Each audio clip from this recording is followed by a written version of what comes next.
Good afternoon, ladies and gents. We're here at Buckfastleigh, just getting ready for our next live video. Another glorious day here. Just currently stood in the yard at Buckfastleigh.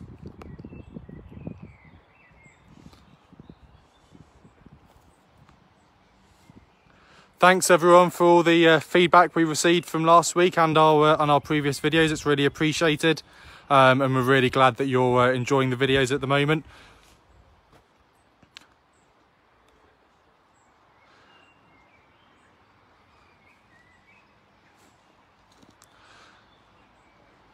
We're looking forward to seeing you all here again soon when we are able to reopen.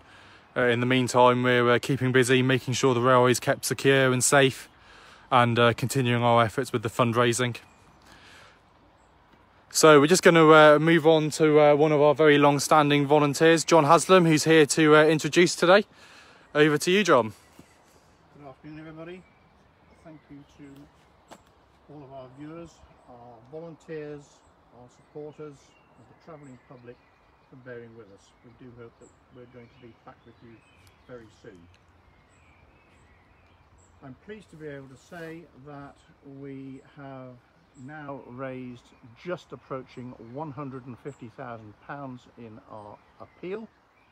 And can I please ask that all of you who have either yet to donate, or perhaps even if we're lucky thinking of donating again, please gift aid your donation if you can. By doing that, it means the inland revenue has to top up by an additional 25%. Now, enough of that. We come now to the meat of the afternoon. We're pleased to welcome back Engineman Extraordinaire Rodney Cox, who is going to talk about auto trains and how they work. So with no more ado from me, here's Rodney. Hello ladies and gents, thanks again for joining us. Last time you joined us we talked about a specific locomotive for a specific task. We talked about our lovely little pannier tank 1369. We're going to talk today about another aspect of Great Western Railway operations, which were a very important part of their business, and that is the branch line operations. Cast yourselves back now 150 years as a farm labourer living in the middle of nowhere, or indeed anyone who lived in a rural community. To get from A to B, if you could afford it, you would have to go to the nearest big village and catch a stagecoach or the mail coach to any particular destination or any significant destination. So imagine all of a sudden the Great Western Railway or its predecessors, the Bristol and Exeter and South Devon railways, opened a branch line near you. It may be a few miles from where you live and you may have to walk to the local station, but you can catch this branch line train from A to B in comfort and get there in half the time it would take the stagecoach. And this was a very successful aspect of Great Western Railway operations. The only problem with it is, on any branch line, the train will consist of 1, 2, perhaps 3 coaches and a locomotive on the front. When the train gets to its destination, in other words at the end of the branch line, we have to have some means of getting the locomotive from what now becomes the rear of the train back around onto the front of the train. This is called running around. This means that we have to have additional track, we have to have point work, and most importantly, we have to have time. So the Great Western Railway had to come up with some means of expanding their timetable and making this a quicker operation all the way round. At the same time, we had the advent of the motor bus, which proved to be far more flexible and far more versatile. So the Great Western came up with a wonderful idea. Let's build a series of small halts at the smaller locations, and let's build a train that doesn't need to uncouple the locomotive and run it onto the other end. This was called a rail motor. A rail motor consisted of a passenger coach, very much like this one, but instead of having 2 4-wheeled trucks underneath it called bogies to guide it around the curves, at one end it would have a 4-wheeled steam locomotive with a vertical boiler. A very, very small locomotive indeed, but it fitted within the body shell of the coach, and there were controls that enabled it to be driven from the end upon which the locomotive unit was, and also from the other end. So now we go from having to run the locomotive around to a situation where the train can run into the terminus, the driver can switch out that end, he can walk to the other end, and he can drive the train from that end, very much like a modern train of today. These were very successful with the halts that they built, and in the way they were a victim of their own success because they very soon get swamped. So what we've got to do, we've got to come up with a method now of improving the situation.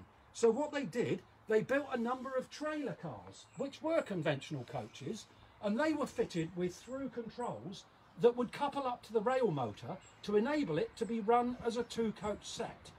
This was wonderful, but again, due to the versatility of it and the fact that they increased the number of stations and halts, it very soon got swamped. So then we developed the idea on the Great Western Railway, or the Great Western Railway developed the idea of having what we call a push-pull or auto train. This means that we have what looks like a conventional locomotive with an additional set of controls on it that will enable it to be coupled to one end of the coach. It will go as a conventional train from A to B with the locomotive at the front, and it can have one or two coaches on the front of it and one or two coaches on the back of it. This will enable it to go from A to B, B to A to B, B to A for the entire day. But how do we do this? And also, with these little stations, how do people get on and off when you've just got a series of sleepers infilled with stones to make a little halt? So let's have a look at an auto coach.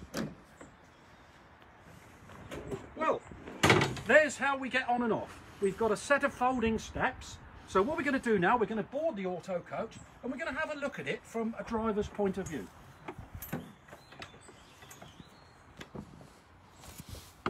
Hello to Alan Cash and hello to Paul Skinner. Hope you gents are keeping safe and keeping well and enjoying the broadcast so far. So if we walk through the coach, this is the passenger compartments, and you'll notice immediately that they've got very, very modern seats. This is because this particular auto coach, when it had finished being an auto coach, it passed into what was known as departmental use with British Railways for various experiments and trialling different types of braking system and so forth. So this one has been updated considerably by its owners group and made into the beautiful coach that you see today. So we're going to walk on now and have a look at the front of the compartment where the driver is.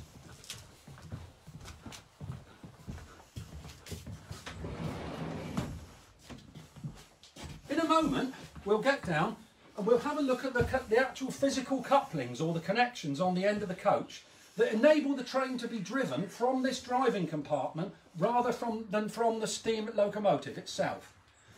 So first of all, in here, to secure the coach whilst it's not being used, we have got a hand or parking brake. That one is applied just to hold the coach in position on the sidings. Can I just say hello to John Edmonds from Budley Salterton, and hello Claire Louise. Thank you very much for your donation, much appreciated. So moving back to the coach, here is the hand or parking brake. Now we talked about the ability of an auto coach or a push-pull coach to be driven from other than the locomotive. Last time we looked at a steam locomotive, our principal control to enable the steam to be controlled to actually drive the wheels by means of the valves and pistons was the regulator. And that was the big handle that we looked at on 1369. Well, on this particular auto coach, we have got a regulator handle, and that's this one. This one, through this series of linkages and rods, is actually coupled to the regulator on the locomotive. So when I open the regulator on the auto coach, I'm opening the regulator on the locomotive. The one thing I can't do is, as we discussed the week before last, I can't actually alter the cutoff. In other words, I can't control the amount of steam that is going down to the pistons. This is done by the fireman from the locomotive. And indeed, an auto fireman works very much on his or her own, actually on the locomotive, controlling the cutoff, maintaining the boiler, maintaining the water level, and also, most importantly, controlling the brake. This is the regulator handle that actually controls the regulator. This is the brake handle. At the moment, it's pinned up in the park position. But when I get up into the compartment to drive it, I take that pin out, like that, and from here, I am able to apply the brake. So this is applying the vacuum brake both the steam brake on the locomotive and the vacuum brake on the train. But the one thing I can't do, I can't release the brake. So again, with a very, very experienced fireman, I have to rely on the fireman that when I apply the brake, the fireman knows how to take the brake off where and when to enable the train to come to a nice smooth stand at the correct place on the platform. If you've got any questions that you'd like to ask me, please fire them via the website and I'll endeavour to answer them. Hello, Paul Fleet from Porchester. Thank you for listening. It's nice to hear from you. Hope you're staying safe as well. Anyway, moving on. As I say, this is the brake. I can apply that, but I can't release it. I rely on the fireman. Using these rods and linkages that go down and through a series of cranks go underneath the coach to a connection the other end and onto the locomotive. This enables me to actually open and close the regulator. So that's the regulator, that's the brake. What else do I need to make this safe? The locomotive is at the back, so I need to be able to blow the whistle. And here is the whistle chain. The whistle chain goes from here, right through a pipe, right through the coach to the other end, where it comes out and it is coupled to the locomotive by a series of other linkages. Hello, Bob Pickering from Palm Coast, Florida. Thank you for joining us from the other side of the pond. Thank you very much. It's very nice of you to look in, and I do hope one day when this emergency is over that you'll be able to come and visit us. Hello, George English, GWR driver from Newton Abbot. I'm sure you'll be straight onto the website if I get anything wrong, so I'll start biting my nails. Regulator, brake, whistle.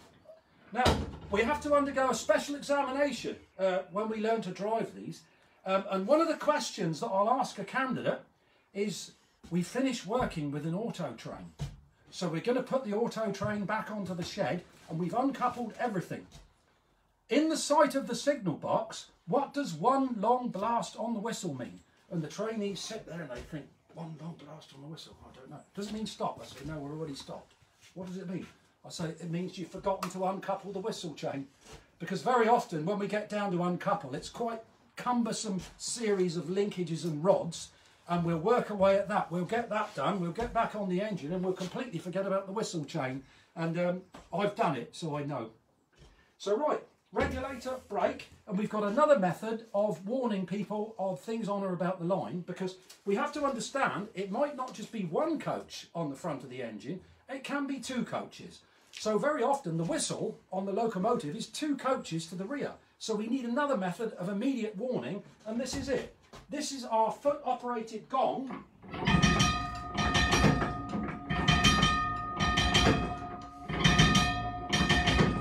Which operates on the front of the coach to give warning at farm crossings, foot crossings, anyone on or about the line. It's like a secondary backup system. This auto coach is actually, it's a 1950s built one, built by British Railways to replace a lot of older wooden bodied Great Western ones. We're very lucky on the South Devon Railway in that we've got two of our own and this one which has just been restored. So moving on, as I say, that's the basic controls, but I hear you ask, right, I'm on the coach, but the fireman is right back on. Okay, ladies and gents, sorry about the interruption then. Poor phone signal in Buckfastleigh got the better of us this time. Hopefully you'll be able to join us again on this live video. We're just going to wait for some viewing numbers to come up again. Hopefully you'll see that we're here. Once again, apologies for the drop out there. So we'll just wait for a few of you to rejoin us again. Phone signal's never been brilliant in Buckfastleigh. So obviously that got the better of us this time. So I see lots of people are coming back, that's great. I think it dropped out just as we were talking about communication and the bells and buzzers. So we're outside now where the phone signal's slightly better. So Rodney, do you want to just start explaining about the bells and buzzers again and the communication? Yes, indeed. I don't know whether you caught that, but we can have a situation where we can have two auto coaches and then the locomotive, and we've got to have some means for the driver at the front of the train to communicate with both the fireman and the guard. And this is done by means of an electric bell system which is coupled throughout the train. And the codes for this bell system are very, very similar to those which are used on British Railways today.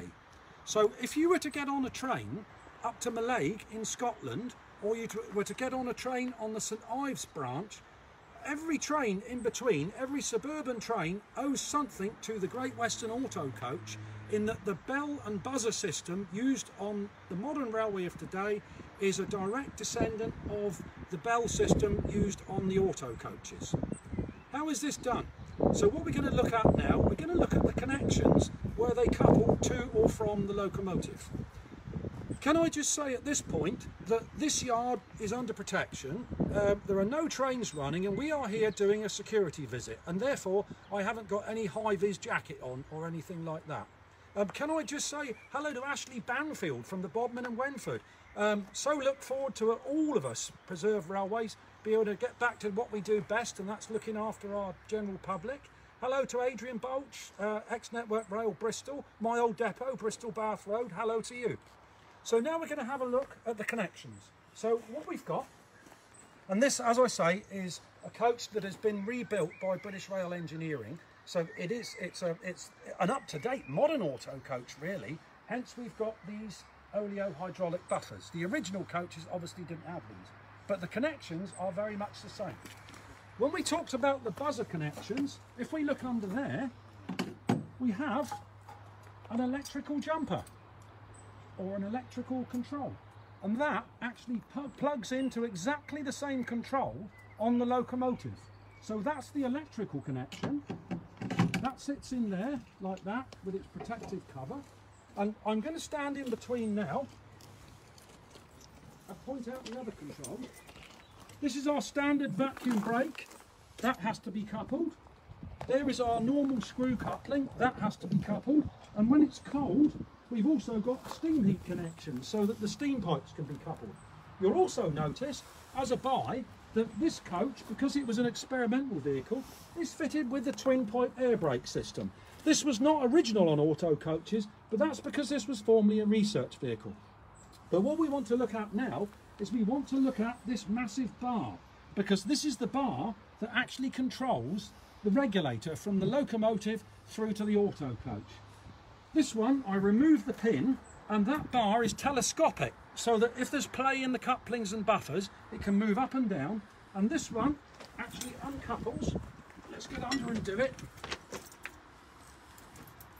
If we take that pin out and we drop that one down, as you can see, there is a Hardy Spicer or universal joint coupling there, which has got a rotary action. That rotary action is transmitted from that regulator handle the other end through this bar. This bar is connected to the locomotive, and through a series of rods and linkages controls the regulator, opens and shuts it on the locomotive. When the coach is not in use, that is secured up there like that, and we'll attempt to put the pin back in. Just bear with me while it's just the newness wearing off, ladies and gents. There we are, all secure again. So that's the regulator, and that's the all-important connections. Hello Ben Greening, hello Mark, and hello Karam Dara from Pico-Rama. Nice to hear from you all. Look forward to seeing you all in the flesh when the emergency's over. Do come down and join us again. Getting back to our auto coach, as I say, putting this up is quite laborious. We've got the vacuum pipes to do, we've got the coupling to do, sometimes we've got the steam pipes to do. So we get everything uncoupled and we get out of here like that. And we're now going to take the locomotive back to the shed. So having fought with the coupling, we say to the driver, okay drive, and then all of a sudden there's a massive blast on the whistle and there's a bang because we've broken the whistle down because we've forgotten to uncouple it. That's the bane of the fireman, that is. Hello to Mike Abbott, S&D Railway at Midsummer Norton. Good luck to you as well. Love the old S&D, love what you're doing at Midsummer Norton, by the way. Absolutely authentic, like going back to the 50s when you go there, it really is. So we're going to go across now and we're going to have a look at an auto engine.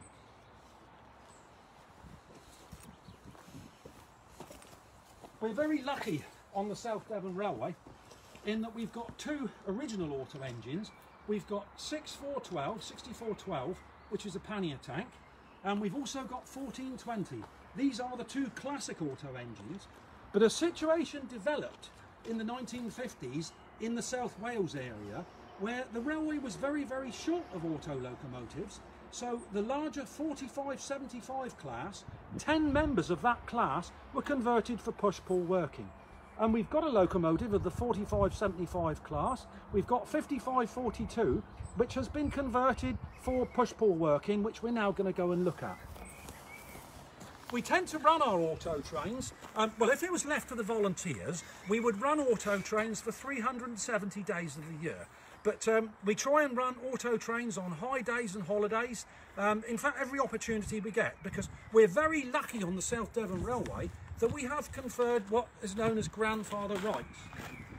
In that because we've always worked auto trains, we're allowed to do it authentically with just the fireman on his own on the footplate and the driver at the front on his own, as it would have been done under the Great Western Railway, as it would have been done under British Railways Western Region. And a lot of people will tell you that the best job on the railway is to be an auto driver. That's not true. The best job on the railway is to be an auto fireman. That is the ultimate as far as I'm concerned. So let's go and have a look at 55-42.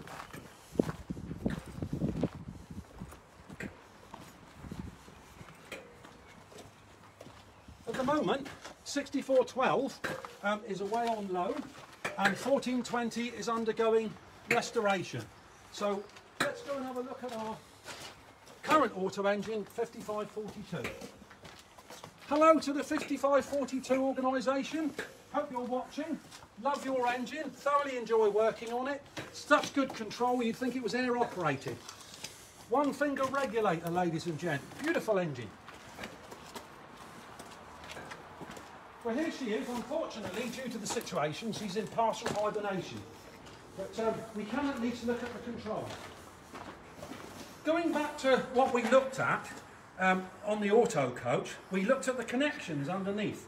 And if we look underneath 5542, we're going to go in now. I hope that we can see this.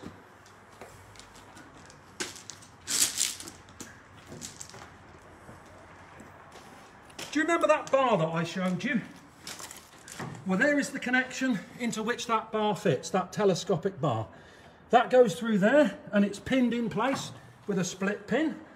There is the electrical connections under there, and here, or up there, you can't see it, we'll have a look on the front in a minute, the whistle chain goes over the top of the bunker. So it's small wonder, once you've uncoupled everything down here, unless you do that first, it's always better to do that first really, and then come down here. So there's the regulator connection there, and there's the electrical connections, and of course we've got the normal vacuum pipe, screw coupling, and steam pipe connection.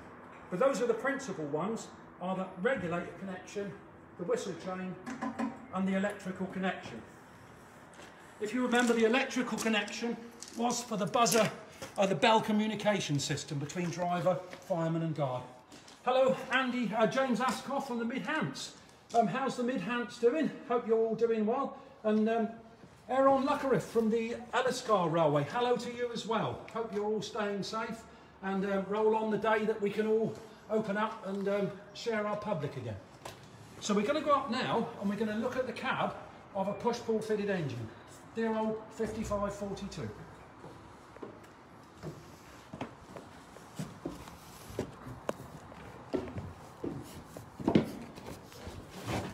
As I said to you earlier, she is in a partial state of hibernation at the moment. She's having some work done on it, like an intermediate service. So there's one or two, so like the gauges and things like this are missing. But what we want to see is here. Here is what we discussed about 2 weeks ago. Here is the regulator that actually, through means of the valves, controls the steam down to the cylinders, to the pistons, and therefore drives the wheels. That's the regulator, much the same as the handle in the driving compartment of the auto coach. So how do we couple it up? Here, secured against the back plate here, we have got 2 bars. And these bars, basically what we do is we can release them, and these, the pin comes out like this, and we actually couple that to this eye on the regulator. You'll have to excuse me a minute, it's a little bit, there we are. That goes like that. We lift that up, like so. Put the pin in, like so. There we are. So now, that is now coupled up to the regulator. But which is which? If you notice, I've used the right hand bar, and as with many things on a steam locomotive, left hand leading, right hand rear. So the one that I've used is the right hand one, and that's the bar that we would use if the auto coach or auto coaches were coupled to the rear. The left hand one, or the leading one, is the system of linkages that go forward and would couple to the auto coach or auto coaches which were coupled on the front, if indeed that was the way it was worked. And these configurations were peculiar to particular branches. For instance, the Exe Valley Railway, a down train was always headed towards Exeter.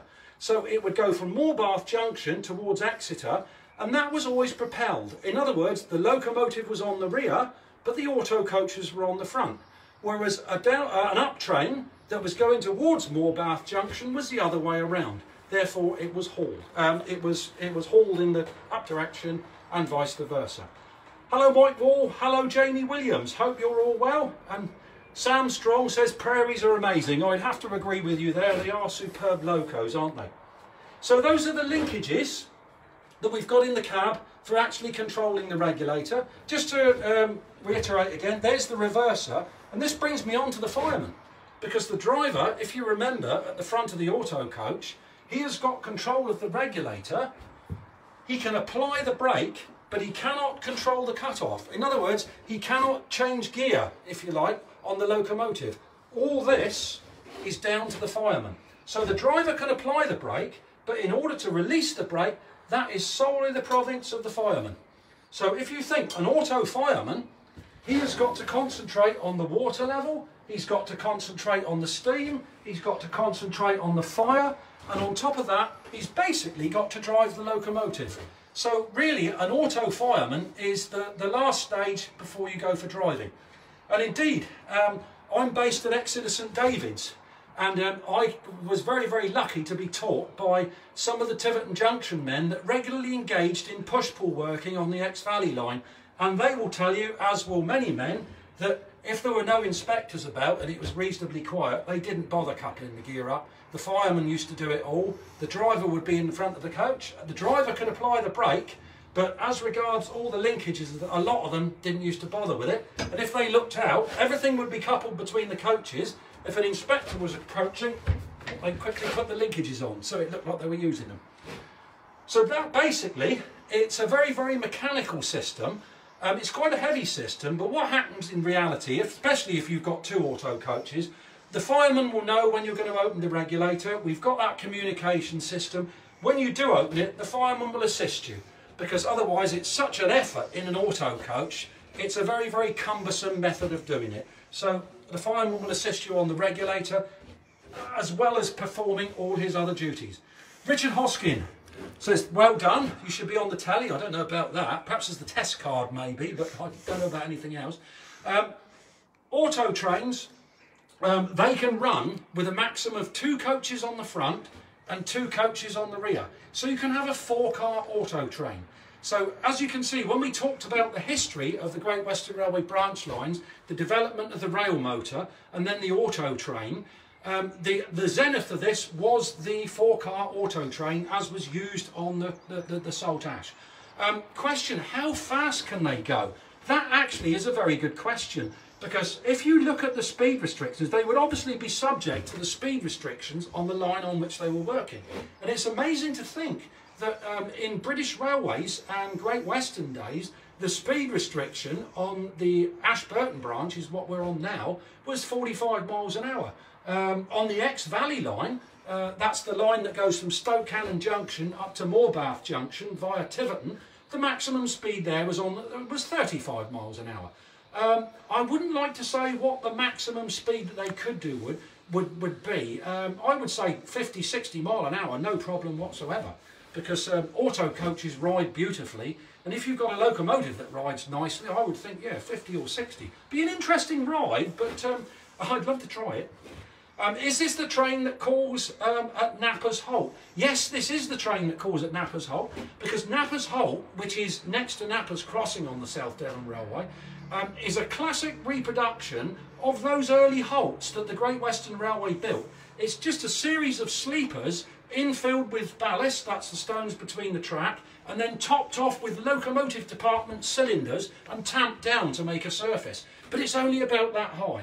So what the passengers would have to do, when they get to Nappers Holt, they have to stand there and indicate to the driver that they wish to join the train, and then the driver will bring the train to a stand so that the steps on the auto coach can be lowered and they can get on and off. Hello, Jamie Brooker from Romsey Signal Box, wow, who sometimes does the subtitles for these videos. On the South Devon, we don't need subtitles. We have an old lady playing the piano in the background and we just mime. But thank you for looking in. Thank you for speaking to us. So that, ladies and gents, basically is what an auto train is. From the auto train, the Great Western Railway went on to develop their AEC and Leyland rail cars. From that we had the diesel rail cars, the bubble car, and from that we had the Sprinter unit of today. So when you get on your 150 to go to Exmouth, or your 150 on the St Ives, or the 156 on the Thirsk, or up to Mallaig, you are travelling on a direct descendant of the auto train. Thank you ever so much for listening, and look forward to speaking to you again very soon. Stay safe, please stay safe. Please come and join us whenever the emergency is over. But if you can see your way clear to giving us a few bob towards keeping our South Devon Railway for everybody, we would very much like that indeed. Thank you very much.